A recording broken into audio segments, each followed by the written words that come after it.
Hello students, welcome to Unit 3 review, pre-exam review. I'm going to open quickly all the lectures that are in Unit 3, which are the content of exam number 3. The first two lectures are the lectures regarding muscular system, and then there are three lectures regarding nervous system, the first of which is an introduction, then we did neurophysiology, basically action potentials, and then last time we saw each other, we went over the central nervous system. All right, so muscular system, of course, the first thing you need to know are the functions, are all important, okay? So it can be on the test, the characteristics as well, and we then looked very much in detail at the skeletal system in this lecture, and then on the second lecture we looked at cardiac and smooth muscle tissue. These are histologically very distinct, okay, so you have to be able to recognize the various histology of the various types of skeletal tissue. And regarding the skeletal, remember the skeletal, in the skeletal, first of all, you see striation, and the cells are fused to form very long fibers that are multinucleated all throughout. This can be really long, and length up to 30 centimeters, really long. Then we looked at actually the structure of a muscle. How do these cells, okay, these thin cells that you don't even see, of course, at naked eye, form a muscle? There is a level of organization here that we can recognize. If this represents a muscle fiber, a cell, you see that, of course, all the striations that you see are these bundles of filaments, which I'm going to recall in a minute here what they are. These muscle fibers, they bundle together and to form a first type of bundle. You see all these are recognizable structures here. These are bundles which are delimited by a membrane of connective tissue. Now, each fiber itself actually is also wrapped by a membrane of thin connective tissue, and that is called endomysium. Okay, so this is one. These are all one cell. Okay. I know that this here is exaggerated, the dimensions are exaggerated, but these are all single cells, and all these membranes that surround these single cells, which all have these striations, all these structures here are fibrils, myofibrils. These are all delimited by the endomysium. Then a bundle of these fibers are bundled together by another type of connective tissue known as perimysium, and the whole structure here is known as fascicle.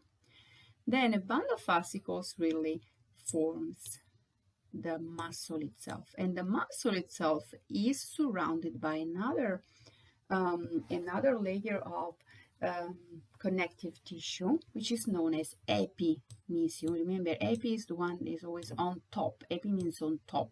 Okay, so you have the endo, the more internal one. Then you have the perimysium, which bundles together a number of muscle fibers, muscle cells, typically, let's say, an average 50 maybe, but it varies.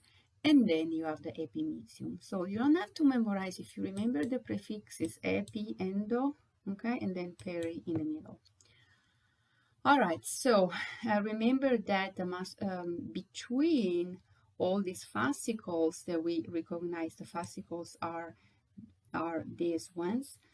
We recognize, of course, the presence of not only vascularization, but also innervation.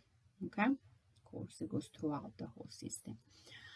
All right, then we zoomed into a cell to see what are these striations in skeletal muscle cells.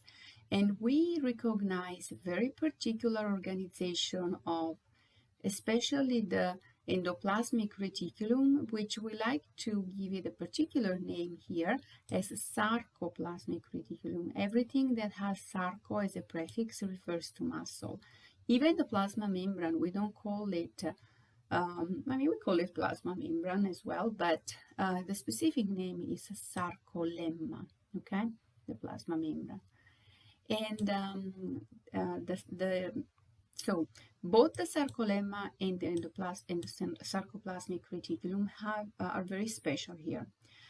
The sarcolemma forms all these invaginations, and this reticulum basically is all membrane all throughout the cell. And we know why, because here there is a propagation of a signal that has to happen, okay? And so we're going to review now all what happens when there is a signal that arrives to a muscle fiber.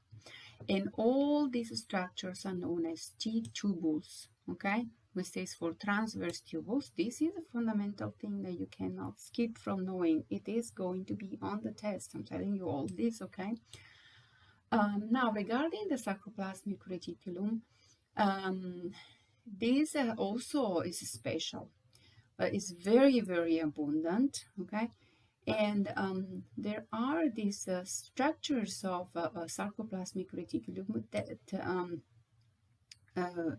surround all these bundles of fibers. We'll see what these myofibril contains, okay? These repetitive units of contraction known as sarcomeres, all right? So, sarcolemma, big T-tubules, sarcoplasmic reticulum surrounding the myofibrils, and very abundant. And when we zoom into these myofibrils or fibrils, we recognize filaments. We recognize thick filaments and thin filaments, which are of specific proteins. And when we zoom into the structure of these these filaments, we can recognize these repetitive units of contraction known as sarcomeres, okay? And we're going to look at the sarcomere more in detail in a second here, okay? So this is all important. And here was just a table to show you that the muscle cell, we call it muscle fiber, the cell membrane sarcolemma, the cytoplasm itself, we can all call it sarcoplasm. It's easy, right? You just change the first prefix with sarco, and then the endoplasmic reticulum, we call it sarcoplasmic reticulum. All right, let's look at a sarcomere. This is very important, okay?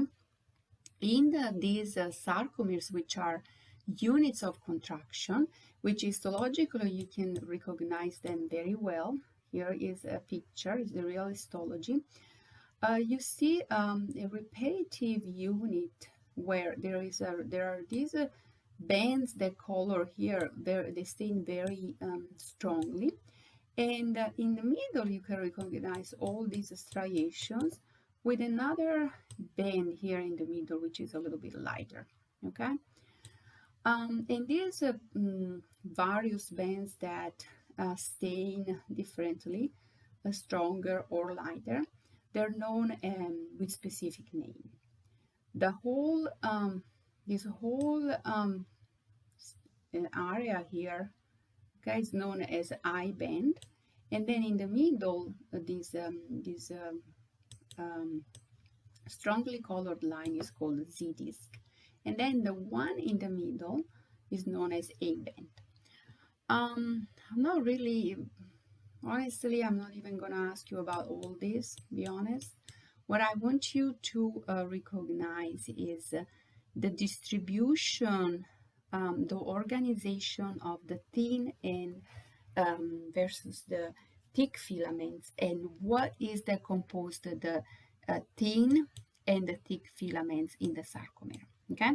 You must notice the thin filaments are mostly composed by actin. This is a thin filament, okay?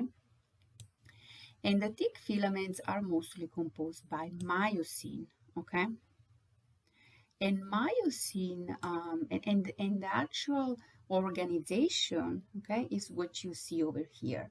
So basically there is a repetitive, very ordered organization of thin and thick filaments to where you see there is a space here, okay?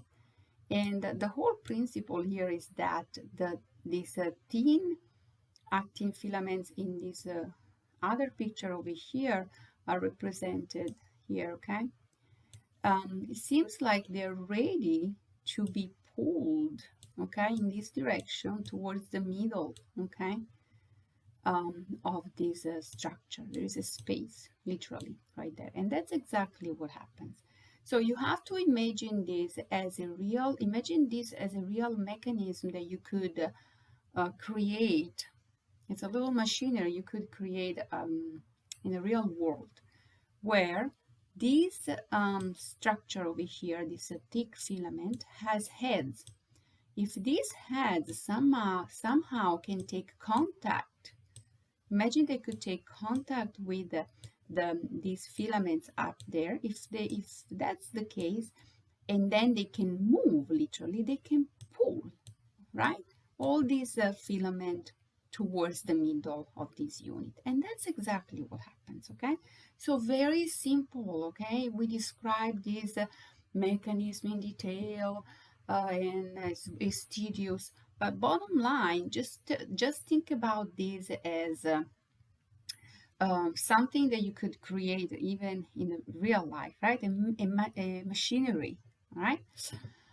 All right, so we always highlight actin and myosin, remember, has these heads. But in reality, there are other proteins that are involved in this mechanism.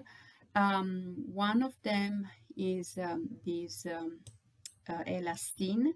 So there are these elastic structures, proteins that are in between, basically, connect together the thin and the thick filaments from one unit to another, and they confer a lot of elasticity and a lot of possibility of extension and contraction between the various sarcomer units. Okay, so now there are other two important proteins that we're going to talk about here, and these are tropomyosin and troponin, which take contact with actin. Okay, so actin, not only actin, but also tropomyosin and troponin. And we'll see these are important, especially when it comes to understanding the mechanism of contraction. And here it's highlighted, okay? An actin filament, okay? So an actin filament is formed by many actin units, and these actin units have a specific site, which is highlighted here. This circle is known as active site. This is the site that with which those heads that I showed you in the previous slide from myosin, here, as I told you, there has to be a contact here, an engagement, so that these heads can pull, literally, the actin filament towards the middle of the structure for contraction. That's the microscopic contraction, which reflects in the macroscopic contraction. And so, what happens here is that those heads of the myosin needs to take contact with this site. But if this site is not exposed, contraction can never happen, right? So normally this site is not exposed, is covered by this filament, which is composed by another protein, which is known as tropomyosin. Okay, so tropomyosin regulates contraction. It impedes it whenever it doesn't need to happen. Now, the whole key here is that if you want to have contraction, you have to displace that tropomyosin, okay? And there is a whole mechanism in place for that to happen. Okay. Now, we have talked about tropomyosin and its importance. Now we talk about troponin.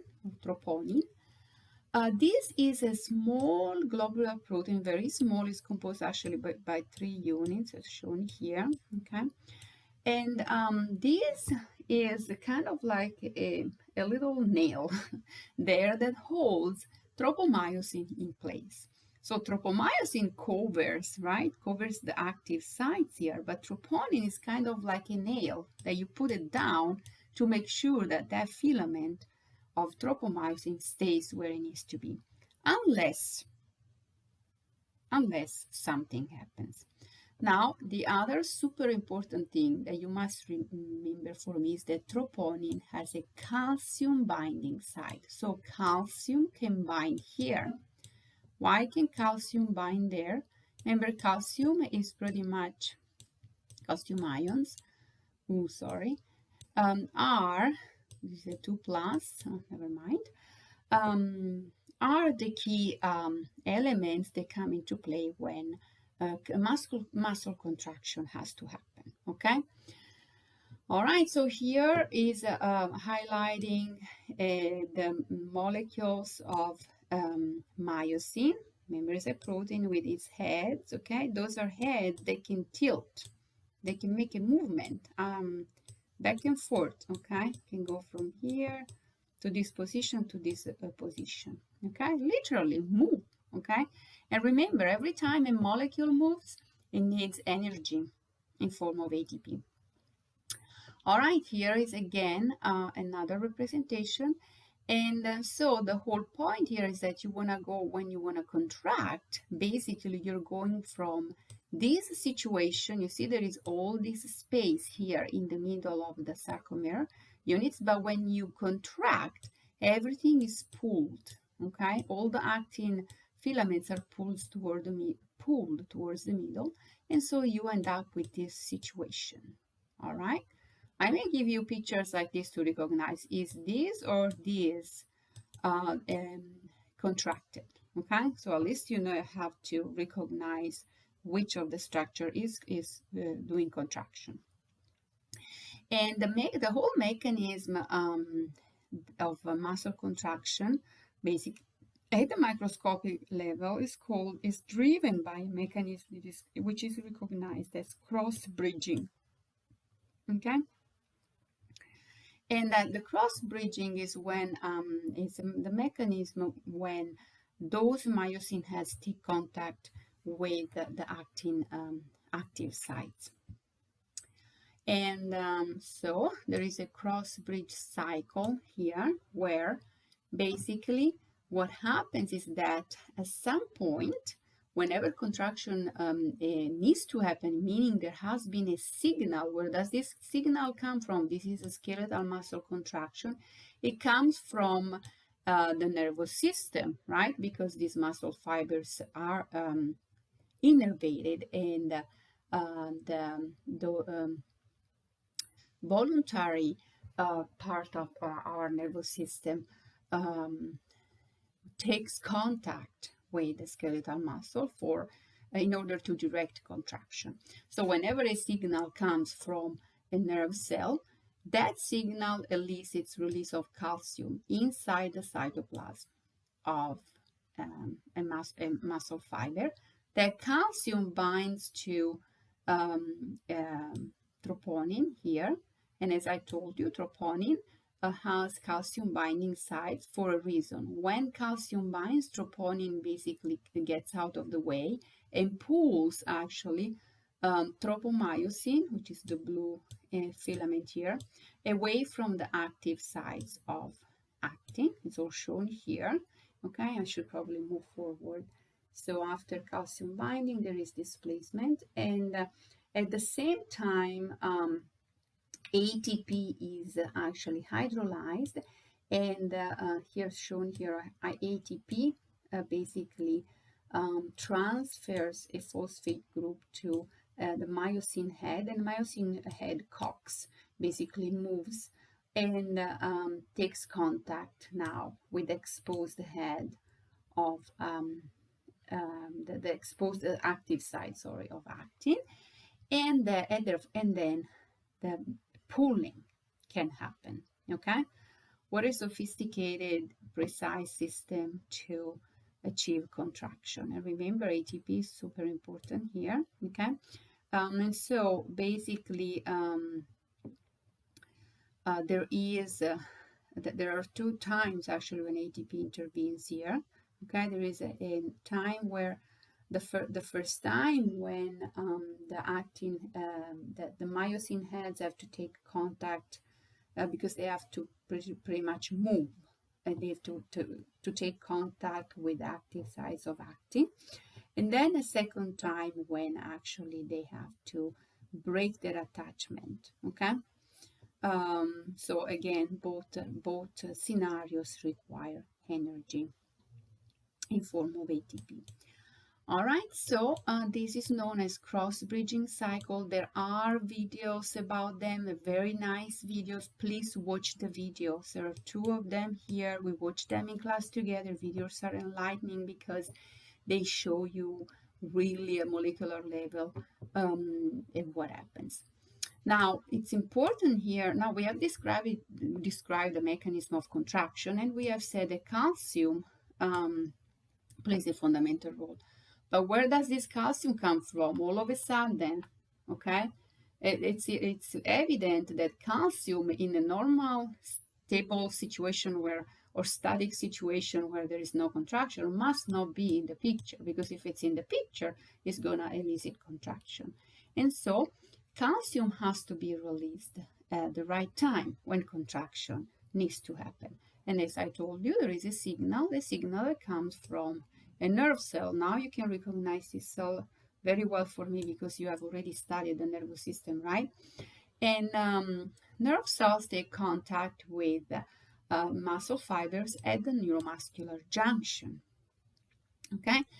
Now, before talking about what happens at the neuromuscular junction, we learned that there is a resting membrane potential that is proper of pretty much every type of cell. And this resting membrane potential is pretty much always negative.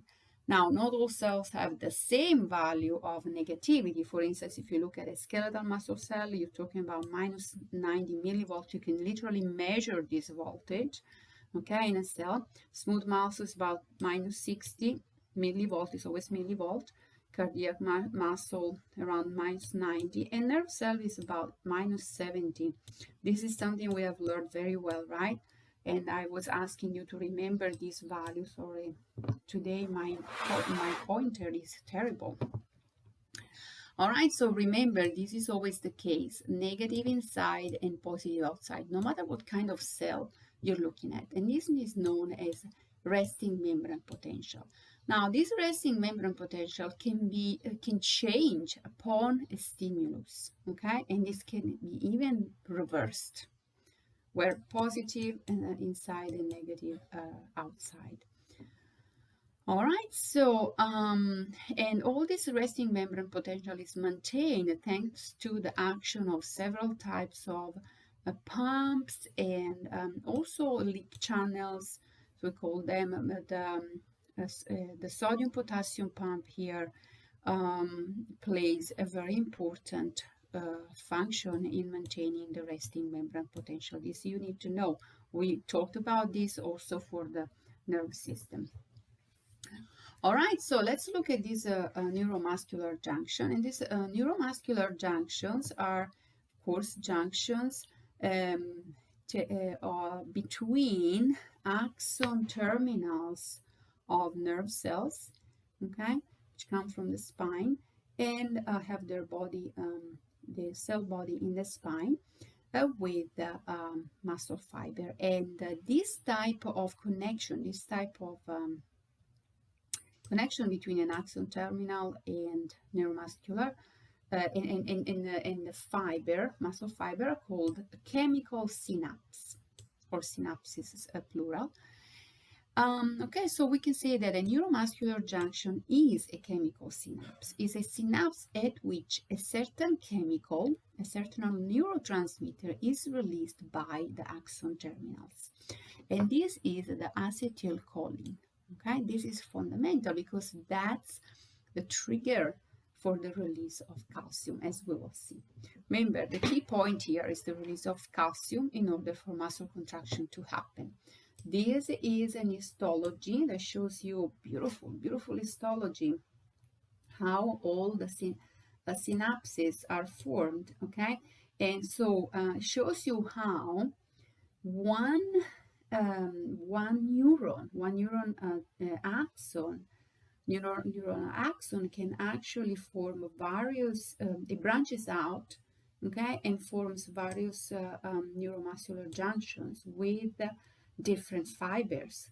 See how these are different fibers. I may give you this to recognize in the test, okay?